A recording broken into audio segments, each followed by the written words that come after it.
자, 우선 현장에서 취재하고 있는 취재기자에게 좀 소식을 들어보겠습니다. 네, 정치부 김경수 기자 연결됐습니다. 김 기자 나오십시오.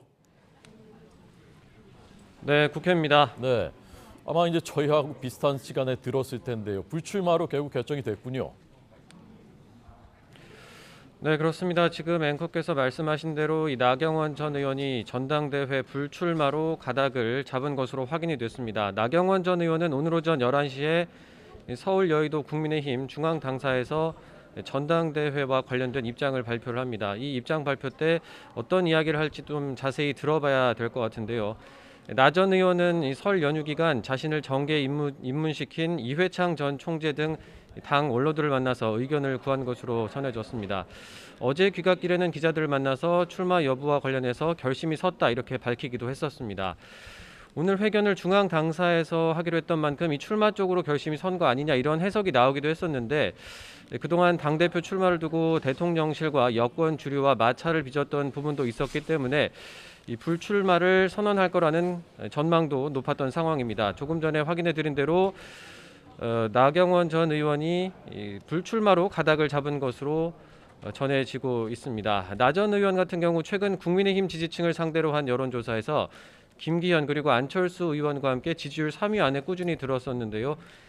나 전 의원이 불출마를 하게 되면 국민의힘 전당대회는 김기현 그리고 안철수 의원의 양강 구도로 치러질 가능성이 높아 보입니다. 네, 김 기자 조금 전에 나경원 전 의원이 출마 안 한다라는 소식이 어떤 경로로 어떤 방식으로 지금 전해진 겁니까?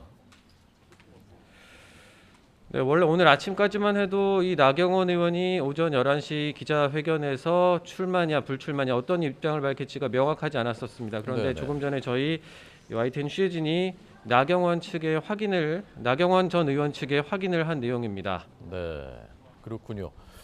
그래서 오늘 아침까지는요. 이게 공식 조금 전에 이제 전해지기 전까지는 출마 불출마 어느 쪽에 그래도 좀 더 무게가 실려 있었나요?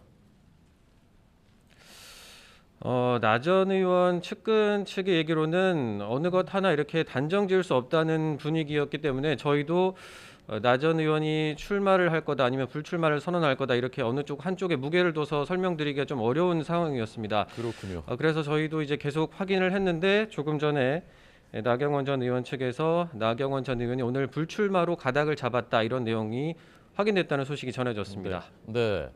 자, 이제 11시에 이제 직접 들어보면은 정확히 알게 되겠습니다만은 자, 무엇이 어떤 배경으로 이렇게 결국 불출마로 결정을 했을까? 현장에서 취재하는 입장에서 봤을 때는 중요한 요인이 어떤 것인 것 같습니까? 네, 아무래도 이 최근에 계속됐던 이 저출산위 부위원장 그리고 기후환경대사직 해임을 두고 이 대통령실과 마찰을 빚었던 부분 그리고 당내 초선 의원들이 이 비판 성명을 집단으로 내는 등 당내 반발 여론도 계속 빗발쳤던 부분 이런 부분을 무시할 수가 없을 것 같습니다. 그리고 이 최근에 나오고 있는 여론조사들도 조금 주춤한 모습을 보이고 있기 때문에 이런 부분들 역시 나경원 전 의원의 숙고에 좀 영향을 미치지 않았을까 이렇게 전망을 해볼 수 있을 것 같습니다. 네, 알겠습니다. 김경수 기자가 속보를 전해드렸습니다. 자, 이제 민주당 이재명 대표는 오늘 친명계 의원들과 오찬을 한다고 하고요. 연휴는 조용하게 보냈다면서요? 네, 그렇습니다. 이재명 대표는 이 대장동 개발 특혜 의혹과 관련해서 예고한 대로 오는 28일 그러니까 토요일 오전에 서울중앙지검에 출석을 할 예정입니다. 지난 10일 성남FC 후원금 의혹과 관련해 수원지검 성남지청에 출석한 뒤 18일 만에 다시 검찰 소환 조사에 응하는 겁니다. 앞서 이 대표는 설 연휴 기간에는 별다른 공식 일정을 잡지 않고 검찰 출석에 대비를 해온 것으로 알려졌습니다. 검찰 조사를 사흘 앞둔 오늘은 당내 초선 강경파 모임인 철험회 의원들과 점심 식사를 같이 하는데요. 철험회 소속 의원들 대부분이 이른바 친이재명계로 분류되는 터라서 검찰 수사 대응 전략 등이 논의될 거란 전망도 나오고 있습니다. 이 대표는 내일부터 1박 2일 동안은 민주당 지지 기반인 전주와 익산, 군산 등 전북 지역 민심 투어를 진행합니다. 최근 이 대표 사법 리스크를 우려하는 당내 비이재명계 움직임이 조금씩 가시화하는 가운데 이 대표가 내부 결속을 다지며 단일 대우 다잡기에 집중하는 모습입니다. 지금까지 국회에서 전해드렸습니다.